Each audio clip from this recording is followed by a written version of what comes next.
Sekarang kita akan membuat inani surat wa. Copy gambar inani surat wa, buka font lab, klik W, tombol W, klik 2 kali, klik kanan, paste artwork, klik Rapid 5, buatlah pola sesuai dengan gambar ini. Ikuti bingkainya ini. Oke, sudah menyatu. Klik Control, View, Zoom in. Sekarang kita rapikan yang perlu diperbaiki.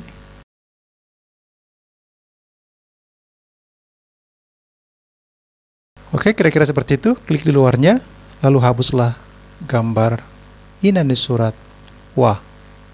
Klik nama filenya. Sudah jadi inani surat wa. Saya Vitus Polikarpus Simanulang. Sampai di sini dulu tutorial ini. Sampai bertemu kembali dalam tutorial selanjutnya dalam membuat inani surat lainnya.